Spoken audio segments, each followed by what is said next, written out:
Had enough of the been there, done that ideas? Tired of too much talk and so little action?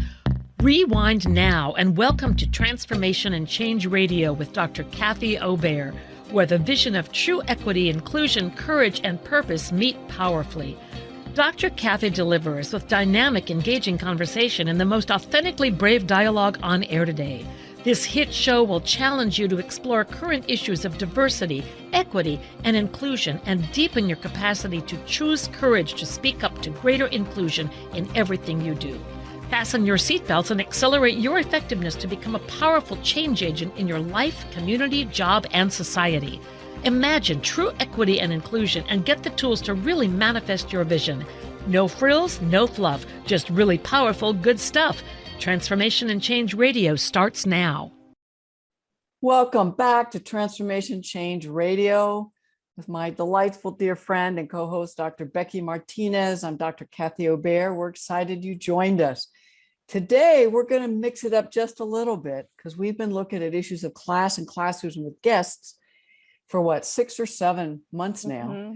Yeah. And what we decided kind of this halfway point through the year is just take a pause and talk about, for folks that have been listening, what could you do for workshops and trainings if you feel ready or you want to start doing things in your organization. And then towards the end, we may personally share what we've learned and impact from actually being with each other and guests in these first 3 months. So Becky, so excited to have this time with you. Yeah, it's been awesome to have guests, and it'll be good for, I think, me and for us to talk through some of the pieces that have struck us, or what would sessions look like? What does integrating work around social class identity, class and classism look and feel like, and some of the maybe more pragmatic ways to have it happen in our organizations and in our families and in our everyday lives. So it's not just at the workspace area, because for me, and as I think about identities often, they are in every aspect of where we navigate the world. And for me, classism is always such a huge piece. Class and classism is always a huge piece that I'm often thinking and feeling. So I love that. And so as we talk about activities or reflections that people can do, you can do it individually. And as you said, you could be somewhere outside of an environment and just say, and then ask a question that we're offering today. So take good notes, everybody, and also you can re-listen to it. But particularly if you're inside organizations, I'll bet you'll get lots of ideas for strategies. And so the first thing that came to me as I was thinking about this conversation, Becky, is leaders may not be willing to do this work. Invest. It could be internal people do it, but that's still time and resources and time away from other tasks. So what are some reasons that leaders and employees really need to, the leadership case? Why is it critical to look at class and classism, class identity inside organizations? Well, the first part for me is that there's a sense of belonging, that people feel valued, heard, and respected in the lens of class. And knowing that most organizations are hierarchical, there is a difference in pay, there's a difference in packages, there's a difference in retirement and responsibilities. And so even taking all of those considerations or variables into play of reality, how do we still have spaces or actually how does an organization still feel, and the people in those organizations feel like they're a part of, and that they belong, and that they're heard, and that their stories are valued, and that they're just not there for a job or production, which is so counter to how we work in the world, at least in the US context, because it's about production and output. And how do we as organizations have it be more about people than just here's the task or here's what you have to do. It is here's the job responsibilities and what you have to do. And we value who you are for feedback. We value who you are from your story. We value who you are and what your treatment is, what the language is that we use, that we don't create a imbalance or a difference because you may not have a degree or you may be doing this particular type of job. Like, how do we have those people matter in our organizations? I hear you. I just read some study last week about why people are leaving and what they want in organizations. And it's so much of what you said: having meaningful work, making a difference, getting a chance to move up. And so particularly with the traditional hierarchical, I think one reason is to find internal folk who already know the culture, the climate, are committed to your organization. And when you're hiring and promoting, really see them as valuable assets, not just, oh, they're administrative assistants, oh, they're a team leader, but they're not going to move much farther. So how to really see true value and assets in your organization. The other thought that came as you were talking was to have people look at their strategic plan and then line everything up with that, but particularly retention and motivation and serving others, which are so key. That if folks don't feel like, as you said, they belong, they matter, their voice is included in decision making, then those real business outcomes, which leaders measure, you won't meet them. And so I know you and I are passionate because that's just the social justice thing to do. But most people listening have leaders that they have to find literally the business case, why to invest in this sort of additional type of training that they may never considered before. Yeah. So a couple of things that struck me is even the concept of moving up. Right. And so how do we like reframe what that looks like for folks? Because some people, that may not be anything that they are wanting or needing, but we have this philosophy or ethos that that's the expectation for folks. And that could very well be what folks want to do. And how do we still value those frontline jobs and workers and responsibilities as a valuable part of our organization? And we can coach and we can mentor and we could provide opportunities. And if they don't want that, like if they're like, I'm cool where I'm at because it is the place where I need to be, how do we not shame them or devalue them that they're not going up in the organization? So even in this class space, like paying attention to our language of what is valued and who is valued, and does up mean more value? Oftentimes it does. And so how are we finding value, professional development, opportunities to have access and input in meetings, and they may not want the title to lead it, but they want to be able to provide, to have space to be able to have their voice heard. And that as often doesn't happen in lower. And so how do we create voice and access to the lower if we're using that language? But that's one of the things, like, up, low, like, let's throw that on its head for a little bit. I know. And so as we're trying to get leaders to think why this is important, if they look at their data, why people are leaving, why they're staying, how they feel motivated to stay, would get to a lot of what you're talking about. And in this context of 2.5 years of pandemic, I think many people are motivated to earn more money, whether that's a different job in the organization or we look to share resources differently in organizations.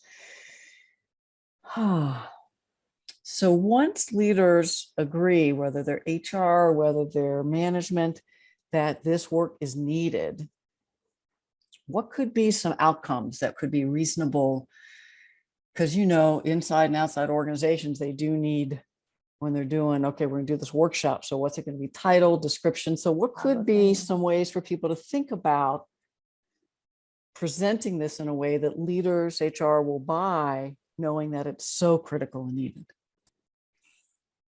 Many times, just understanding concepts.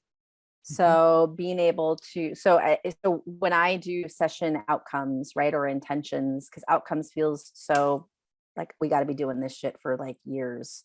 right? Or even if we look in academia, outcomes are related to a semester of classes. Mm. And so so I have shifted to what are our intentions of the session, and almost everyone, like two of the ones that I always put is to learn concepts around related to capital,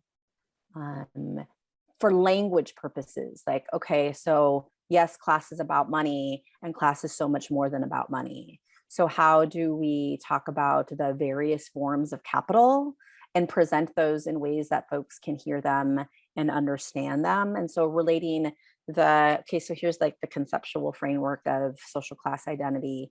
And that broadens it, because oftentimes when we say class, many people go to SES, so income. And for our work on this show and my work in the world, it's so much more than just money. And money is important. Retirement packages are important. Like, I got to pay my bills. I want a savings. I want health insurance. And so like those should be baseline. And then how are these other forms of capital part of the organizational culture? Or how do these other forms of capital show up in in indirect ways? And so just from a concept lens, here's language, here are these different concepts. Here's how they play out in everyday lives and everyday cultural lives. And so then being able to give some story behind those forms of capital, because so many people get to these sessions and they just think money, and then even explaining what that money looks like, right? And so if they're just like focusing on the financial or economic capital pieces of it, let's talk about it from a systems perspective around power, privilege, oppression. And then class becomes a little bit confusing, because whose definition are we using? So as an organization, really becoming clear on, so what are your definitions of class or social class identity, or what is your framework to talk about it? And as consultants or trainers, we may need to help them figure that out, because they're like, I don't know, we just need to do work on it. But like, let's help them become more clear on like the what, the why, the how, and have it be more than just like a one-time drop in 2-3 one-day session. Like, how are we continuing to have a lens, not even a critical lens, but a lens around how class exists in the organization? I'd be really excited if an organization is ready for that sort of, this is what we need to do. Places that I end up doing consulting with may not yet be ready. So as you were talking, I'm like, so what would get their attention? So I wonder about intentions like, how inclusive is your organization related to less apparent dynamics like class and classism? And are there some ways that actually we're not as inclusive? There's not a sense of belonging for the employees and even in our services. And so those kind of questions, some people listening might be umbrella questions. And then how do we get there? Well, we first have to understand some of these basic concepts. The other thing came up as you were talking as an outcome is increase the capacity to have authentic, engaged discussions about dynamics of class, classism, class dynamics, and an outcome maybe, and to be able to recognize these unproductive ways that class plays out and interrupt them in the moment, and even be proactive when you're making decisions. So those are the kind of outcomes that come to me as I was listening to you. And maybe even the step before that, just as I think about doing like race and anti-racism work, sometimes it's like, how do you engage in conversations around race? Right? How do you engage in conversations around anti-racism? And as we know, right, some campuses will be like, well, we read this book, we've had a book club, or we've brought in this speaker. Or like, like we're really focused on developing an anti-racism lens, and these are the steps that we've done. But I think that that's the question for organizations in the beginning is like, how does class exist in our organization? How do we engage it? What have we, like, do we talk about it? What are the ways in, and then you can look at the structure, like what is the structure, right? Or the policies or the practices around even talking about class, which we know from our own experience, as well as people who have been on the show, like we don't talk about pay. We don't like, we're not, organizations aren't transparent, or as transparent as they could be about some of the processes or some of the behind the curtains concepts around class. Do organizations offer, when you meet with HR around a retirement plan, like, do you even understand this without a shaming way? Because the expectation is when we have that conversation with HR to talk about investing, that people understand some of that. So how are we giving some pre-information even before that meeting to be like, okay, so you may be new to this. You may be new to picking a healthcare plan, rather than just being like, the expectation is, okay, I'm just going to check some boxes and sign up online. You may be new to this. And so let's educate you or give you as much information as possible. Like just these like little things that don't feel very little for folks that don't have that background. So where I'm going is, even before a session, some pre-work and some of these questions that you're offering. How do we talk about it, if at all? How do you already intentionally have a class lens when you're working with clients, when you're making decisions? And even the minute way you went and say, if you're working in HR, how are you doing these things? And if you're a supervisor, how are you doing this? So it could be, that could be some pre-work, because it's, instead of an article for people to read, though that would be good too, it's almost like a checklist of really good, effective things we could be doing, and just have people think about, so what are you already doing? And what do you think else could be done in the organization? Could be great pre-work. The other pre-work, each time we start, you have this wonderful list of questions, which is basically, what's your class journey? Where did you first understand the concept of class? And I'll let you maybe share more, but I could imagine also sharing that ahead of time and asking people to do some reflections on some of those prompts. So they come in, because I'm anticipating people are going to feel nervous and anxious when they come in, and we're going to have to create the container for engaged dialogue. And so having some of these questions beforehand, they may be able to come in more readily able to share in smaller groups. Yes. So how, I appreciate how do we create the container before the container starts in the like physical or virtual way. And those could be those reflective questions, or while it relates to higher education, in the straddling, right? The straddling class book from Sanja and I, and these brilliant authors that contributed, there are some like implications at the end, right? Things to think about. And so that could even be used, like there's a list that we have around how class shows up in organizational ways. And it's from an academic lens, but it could be, I mean, you could just change out some language. So there are some resources. I love it. The other thing is, if people do have that book or can make it available, people could read 1 or 2 chapters that relate to their life experience. So folks grew up poor, working class, middle class, white collar, professional class, upper middle, uber rich, and there's probably others in between. So they could read some of those. Now, the other thought as you were talking, there's so much about definitions that having people read them beforehand or have access to them might have people kind of, okay, I knew some of this, I just didn't have the word for it. Almost like at the Social Justice Training Institute, we ask people to read several pages of racism definitions beforehand, so that there's a common knowledge. I mean, that actually is a class intervention of some folks that have had more workshops around class or social justice may come in with more knowledge and terms, whereas others, we often don't give these workshops to folks who are not, quote, in white collar professional jobs. And so that's another way to kind of level the playing field beforehand. And I think even then that pre-work, so as you were talking, it would be critical to have something to say as you read this article or as you think about these questions. There may be some feelings of shame or guilt or embarrassment that come up as a result of it. And that's one of the pieces that we can engage in these sessions.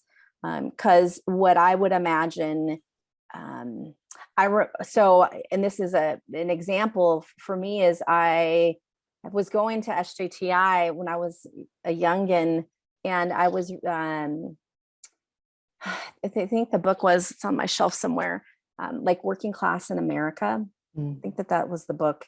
And so I'm reading this on the plane to go to SJTI, and I was like, oh shit, like this is parts of my family's story. And then I had this like rush of feelings, and I'm on the plane and I'm crying, which I'm fine with. And but I think to disclaim or to let them know some stuff may come up as you even just read these definitions or this article, and know that that is an okay thing. In fact, that's what often people experience, whether it's folks that grew up wealthy or owning class and feel this sense of guilt or even arrogance, right? Or folks that grew up poor who feel guilty or who feel embarrassed or ashamed. And so how do we let them know that these feelings may surface, or it may bring us back to when you were 5 and you didn't have electricity, or you were 5 and you went to a country club. Have that be part of the process. So good. I had a flash of literally you doing a couple welcome videos that people might be able to have access to. Just a welcome in general, and then here's some of the pre-work we want you to do, and here's what could come up. I also had a vision of one, and maybe you and someone else doing, and then we want you to reflect on these class pre-questions. What's your class story? And here's a straddling working class, now middle class, and here's someone kind of middle class, now upper middle. I mean, so I just wonder, even if they're 5 and 10 minutes that people can opt into if they want, as they learn differently. Yeah. Mm-hmm. I love that idea. One, because it brings the content to life, so to say. And there's so few videos, or like there's just so few resources with live people talking about class, where in some other identities, right? Like we've been talking about race for a really long time. It doesn't mean that we've gone too far, but there are so many like TED Talks, right? There are so many ways that people can engage at least the content and some feeling spaces around race, maybe gender and gender identity, but there's so few around class because it's such a taboo to talk about. So how do we like destigmatize talking about class? I love that idea. And so folks are listening, we just have a few minutes left. Becky, what if we highlight some of the questions? Because I'm envisioning literally the in-house facilitators could each do kind of 10 minutes of their class journey, get a couple leaders to do theirs so that they have 4, 5, or 6 different class backgrounds. And we can offer a few now, and maybe after we come back from break, offer a few more of what are some of the prompts that either in these pre-videos as well as in the session, people could do journaling around, and then affinity space to share. So what are some of the ones that you think are just wonderful? Well, the broad base, what's your class story? But you can get to more specifics. Like, so what were some markers around class when you were growing up? How was class talked about or not talked about in your home or in your community? Like, what did you notice in your community? Like those could be some starting places for reflection. And then you can also bring it to current life, right? So how do you talk about class now? What are some of those markers, right? What is different than how you grew up? What feelings come up for you when you talk about class? So there could be I mean, those are like a lot of questions for a 3-minute video.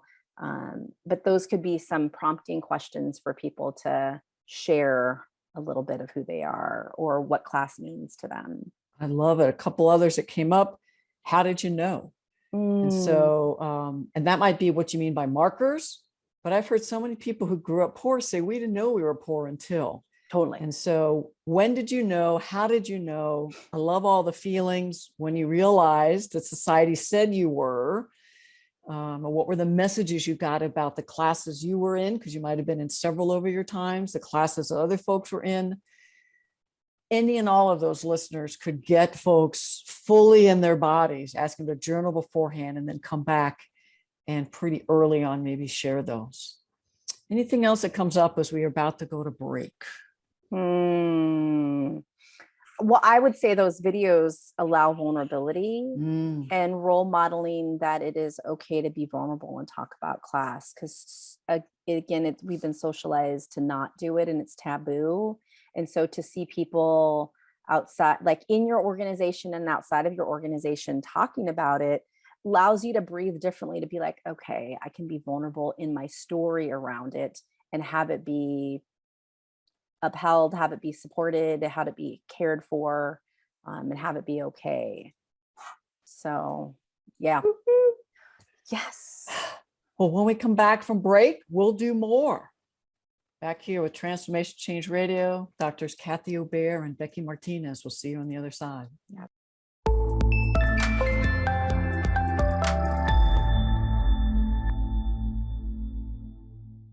Having so much fun with you, Dr. Becky Martinez, about how could we do workshops, whether they're formal workshops or questions outside of the work environment with family. We ended the first half thinking about, could you develop some videos where people are telling their class stories? And I had a quick thought at the end. Could you imagine if folks who are leaders doing this, HR, some of the facilitators, also talk about their personal passion for creating a much more inclusive, equitable, disrupting unproductive classist dynamics? And also say, and here are 3 areas I think we need to look at, because in our organization, we're not there yet. And have some of the people with positional power, class privilege in these videos stay early. I'm concerned about our pay. I'm concerned about actually how our discipline system works. And I'm concerned about our hiring, that maybe we are classist in our hiring. And so those are 3 big areas I want us to look at moving forward. So yeah, and I would it would be lovely too to have leaders say, this is what I struggle with. And we also want to look at like how people are treated based upon title or where your office is located, if you have one. Like let's really kind of dig into the treatment piece of how class works out, because we have pay, right? Like we have pay and positionality. We're not getting rid of that. I don't see organizations getting rid of that. I've seen some organizations shift on, what time off looks like, what compensation looks like for organizations that are not higher ed that do sabbaticals, right? Like those things I think can be really critical. So it could be a sabbatical regardless of what your position is. How do we look at like pay equity pieces? So I think that that's all important. And how do we like treat people that they are just as competent and skilled? Like let's talk about treatment of employees. Yeah. So if you've seen these workshops, privileged, marginalized, I'm going outside because most organizations have folks with class privilege way up here and the continuum, and folks who have less class privilege and positionality are almost invisible in the organization. So as you're saying, some organizations have made it more fair and equitable and gotten so that we're shrinking down the hierarchy and the resources and the respect and treatment. So all that could be pre and have people come in and we welcome and outcomes and engaging agreements and all those good things we do. And then some warm-up activities, how you're feeling about being here, hopes, concerns. And then pretty early, I'm guessing Becky, you have folks do the class journey that we talked about towards the end of the first half. And my memory when I went through a workshop is we journaled, and then we went into similar class affinity spaces to share this.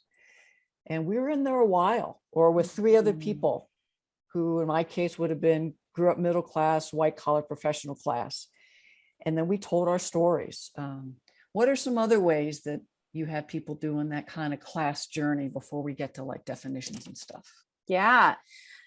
Sometimes, so give them the prompts with some of those things that we even talked about from the video. So you could even use the prompts from the video to have then folks answer if they already haven't. And sometimes get them into mixed class groups, sometimes not. So the sticky part, right? And I think it's changed a little bit, at least from when I started doing, like being a participant in some class related activities, is the space of straddling class has become an identity. And so, do you want to talk about, I think like it's delicious and delightful, like let's talk about class of origin, and then now let's talk about current class, and so where people shift and what that means.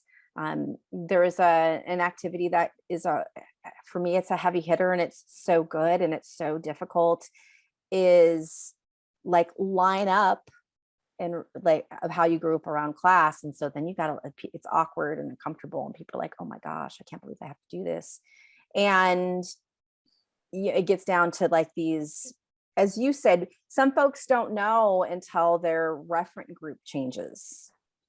Right. And that's what I love about Lou's work. So around social class worldview talks about, like, you don't know until there's a different framework. And so for some folks that happens at their first job, or that happens in college, or it happens, when they change neighborhoods or get bused to a different school.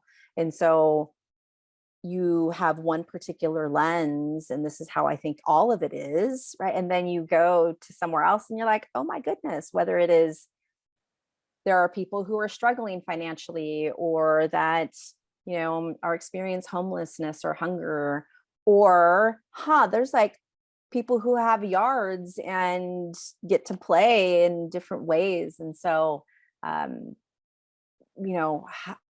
so that activity like allows for some really deep conversation that brings up a lot of stuff. And then you could do the same activity, right? So what about your current class of origin and how you would line up? And that shit can rock your world, because you may have been on one side of the activity or the line, and then that shifts completely. And then you just got to talk about, so how does this impact you, and how does this show up, and what is the meaning that you make? That's one that I really like to do. Sometimes you can do, like just get into a pair, so you can get into some more depth, and it's not as vulnerable for a lot of people. Sometimes one-on-one feels even more vulnerable for folks. There's checklists that you can do, and then pair up with somebody. So there's different ways that you can engage in that. But those would be some of the strategies that I use. And people, as you said, will stay in those stories for a long time, because most people, it's the first time. They could be 57 years old, and it is the first time that they've talked about that. And I've had people that are in deep emotion, just crying or still, because I've never, ever talked about this. So folks listening, if you don't facilitate these ideas, you can share with folks who are experienced facilitators who then need to do classism workshops as participants, and also be able to create a container for holding emotion and being with people who might hit some hot buttons to trigger, and be expressing emotions, or be in emotion and not expressing them, because most folks. And if what we're going to, you're like, whoa, my organization, then you could do a class lifeline, which is similar, but again, pre-work, just have people from 0 till now what were your class, and literally draw a class journey, which is kind of like a class story, but they're drawing it and then they could bring it. And that might feel easier to share, more detail than how I was treated. So all kinds of things. We're hoping that as you listen, you're getting new ideas. And Kathy, I want to add on that, like if you were to draw it or do kind of like a timeline, you could give some prompts, because most people will even struggle with what does that mean? And so you could be like education, community, housing, language, right? Geography, vacations, so you can get into some real specifics so that it becomes so tangible for them. Because many times class can be really like nebulous and messy and I don't know. And so I think providing some specifics helps them realize. Yeah. Clothes, food, size of family, all kinds of things. Employment, I think you might have mentioned. So you can probably tell 1 or 2 days would not be enough. And what we've already outlined might already be 3 or 4 hours, or you can break it up into a couple where they're doing some getting to know each other, coming in, create the container, begin to share class stories. The next time, maybe more class stories with homework in between. Anything's possible. At some point, doing concepts and definitions. I know Becky has really talked about it earlier.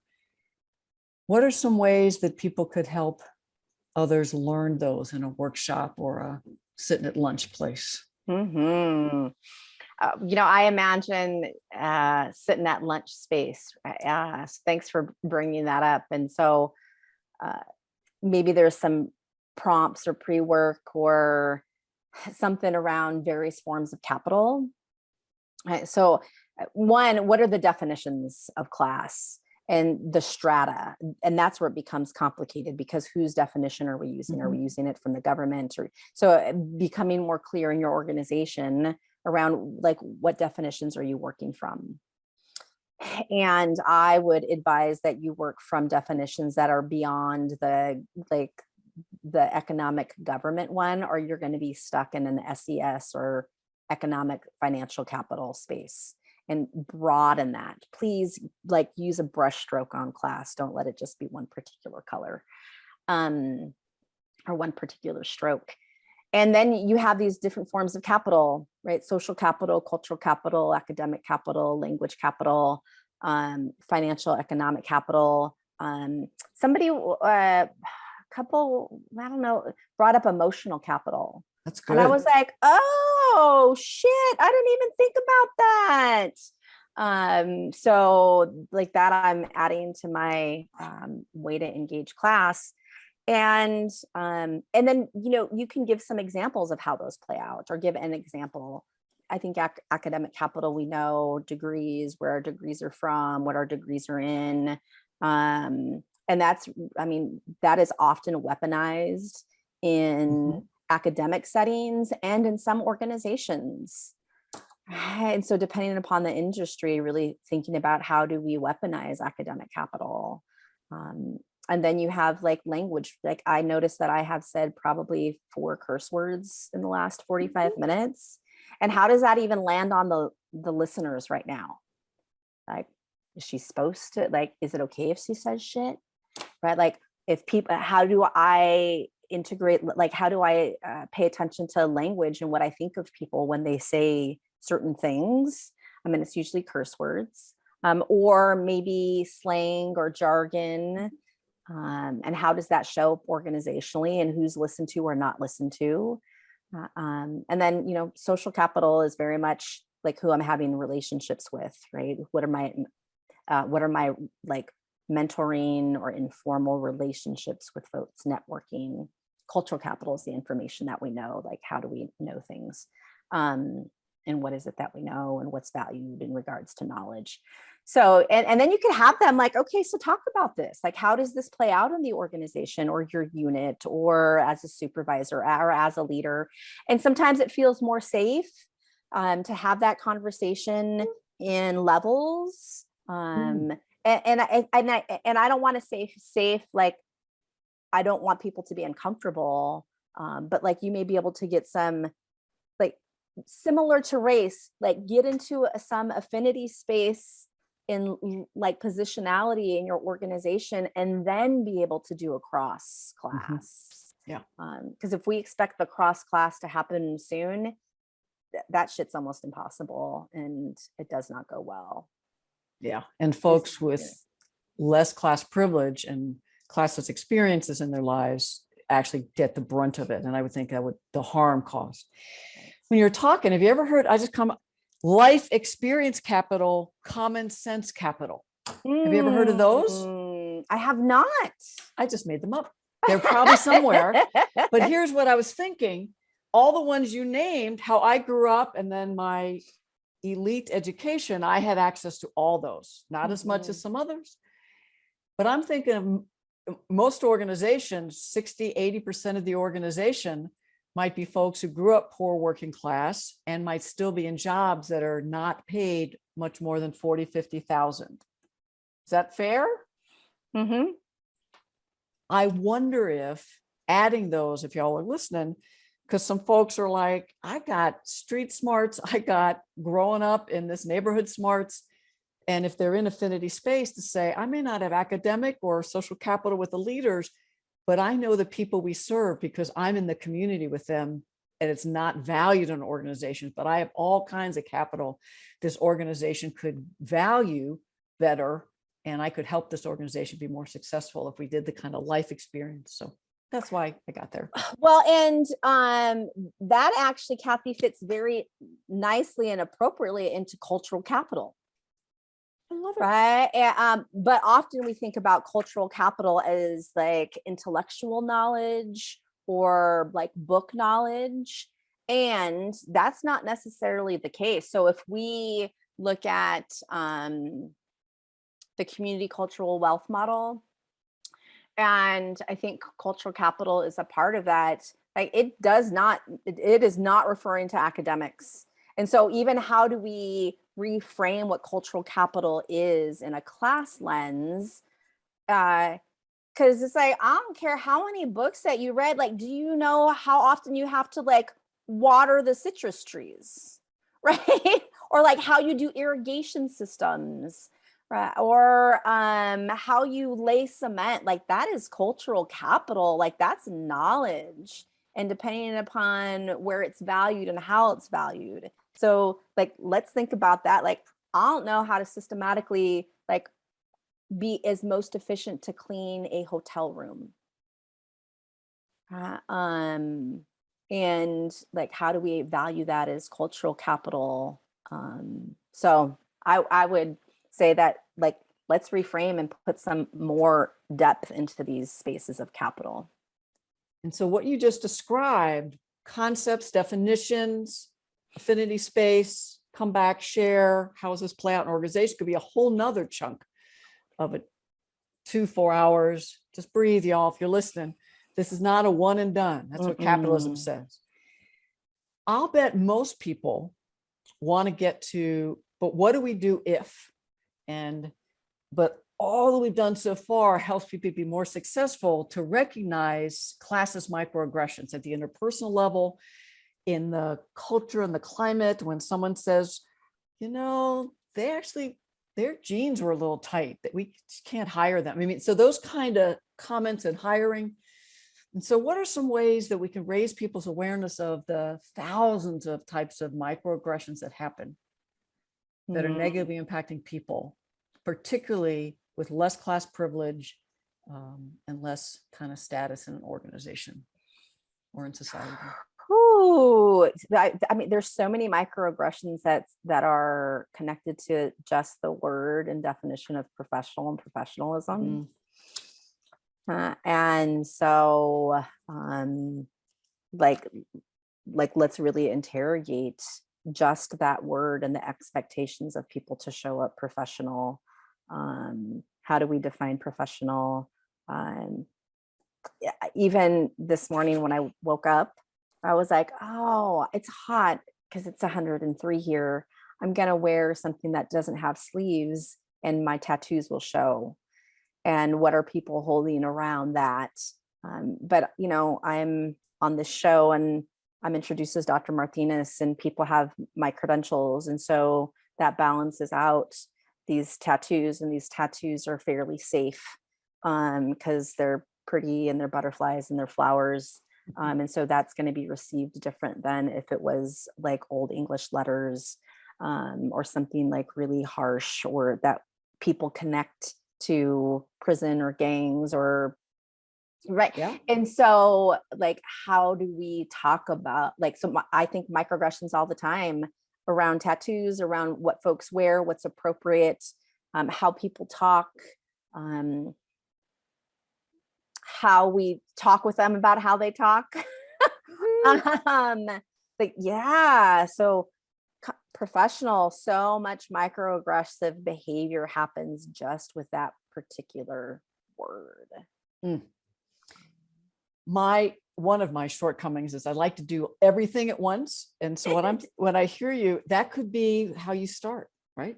Right. What does professional mean and how is it used here that could keep some people out and some people in? Another couple ideas is people could Google classist examples and just start your own list. And you could create your own. There are organizations that actually have handouts like Class Action and others, so you don't have to recreate the wheel. So you might find them. But I was wondering, if your organization is large enough, could you do a anonymous survey? Say, what are the kinds of comments, actions? How are people treated based on level and title and position? What's the unwritten rules of the organization? What's the climate and culture like for people that might have a relation to your status, your position, your class background? And just see what you collect up, and maybe have some folks that can be trusted to say, I'm going to collect them up and just turn them into generic situations that could be, here are 10 situations that people said happen here. What would we do if? When these happen, what could we do? And so that could be 2 to 3 sessions. And to be honest, that would get people, what about this and this? So if you've ever done a racism workshop with me, I literally have 3 or 4 pages of common racist microaggressions that I have people read as pre-work. To be honest, I like long lists, and I might be creating one around class and classism. But for folks that are like, way too much, something like that. And then what could you do if, and some practice to get the speaking up. We just have 5 minutes left. Anything else on this before we go to systemic a bit? Well, I think so. What I loved is you said I'm a list, like I love lists, and I also think that that's some classist shit right there. Tell me more. Right? So like let's list all the things, and maybe that feels very academic. Right. Which then can be connected to. And I love your long list, Kathy. So like, hear me, because I'm like, oh, I never thought about that. And I think that there's it can land on folks very I could think of some of my cousins who are laborers, and they'd be like, I don't want this damn list. Right. And so how do we think about that? Right. Like, how about this? Who is the list for? Love it. That's yes. And so like, and that's, yeah. So that just came to me now, like, who is the list for? So these lists could be pre-work, but as you said that, I could imagine folks with more class privilege positionality will need lists. Because we don't know. Got it. Okay. Or we choose not to know. So that could be, so it could be, we're going to do some affinity space. If you have you want to do storytelling about what you've experienced. And if you're more management and above, and you're like, I want to see and then everybody has it in the handout. So, but so to your point, we could do a privileged marginalized affinity where storytelling and honesty, and then they can share out if they want. Here's the kind of things that really happen here. Yeah. I love that. We may want to do another one of these because we're almost out of time. I know, because So I know we only have a few minutes. I think microaggressive behavior. One of the things that happened in the pandemic, and I was guilty of it, is I would talk about how my body hurt so much, from sitting. And then it's like people have been doing, like my mom's been sitting for 40 years in a job in a chair at a front desk. But it became this like, like this, oh, my body, I've been sitting for so long, I need a new chair. And there have been people who've been that are sitting in your organizations that have been sitting for 20 to 30 years. And we had not thought about the impact on body until middle class plus folks were doing the same thing and were in pain. Like, whew. As we close, this whole concept of intent and impact when we're doing microaggressions, your story example is wonderful, Becky, because you may have just said it, and then people to spend time as we're doing workshops to have people know, regardless of our intent, when we say things, they have an impact across class dynamics. And so then to be able, so what happens in the moment if we've said something that has a negative impact? How do we have that conversation? That might be where we start our next one, where we do part 2 of this. As we close out, you would really wanted to share, what have we been learning as we together, the impact of doing this? We have a couple minutes. I don't know if you want to go there or go somewhere else. So the learning has been so deep. Like there are assumptions that I had, there are pieces that I didn't think about, like the ease of class privilege.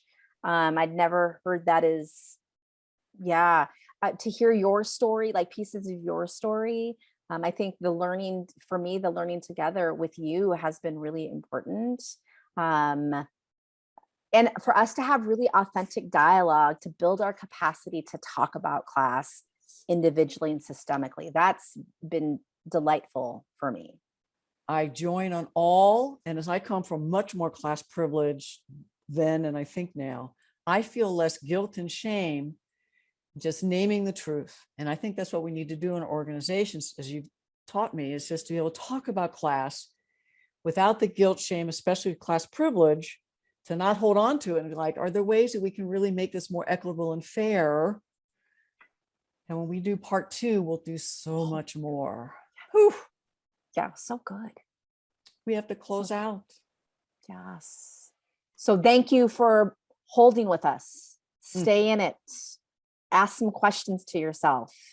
Think about how class shows up and how you lead and supervise in your expectations. And this has been delightful. We hold you till the next one. Go well. You've been listening to Dr. Kathy Obear on Transformation Talk Radio.